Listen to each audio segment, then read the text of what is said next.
Ogai mar Obila Douglas Kanja oseyo jago mancho iyao tesend Obila e kar chung'o od bura ma Kesese County ma Uasin Gishu okoni ne ok oluwo chik mowinjore mar iyao tesend Obila no. Koloso Mombasa bang'e iyao tesend Obila ma Mbaraki manyocha oger e bwo aguch omenda mar NGCDF ma Mvita.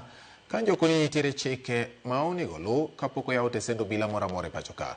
Kamachielo jalup Ogai mar Obila Lagat okoni sani giwuok oko motegno mar kedo gi joloko ohand yedhe mamero ji kabende gi singo mar kedo gi kweth jonjore ma osebedo ka rocho arita e gwenge makadho nam chumbi.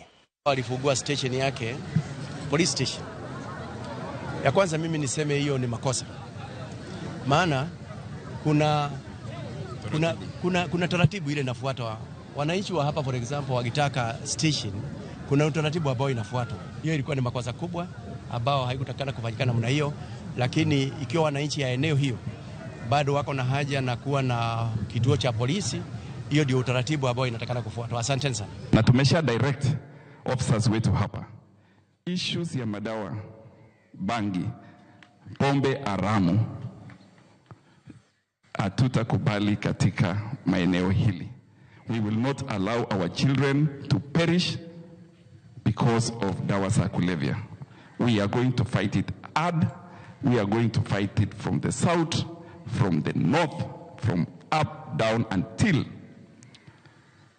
pombe na bangi siishi katika mji huu. When somebody is armed with a dangerous or offensive weapon, using personal or actual violence in order to obtain or retain things stolen. And I want to put the people of Mombasa on notice that hatutacheka na hawa. We have our role to play and we will carry out our mandate, sir.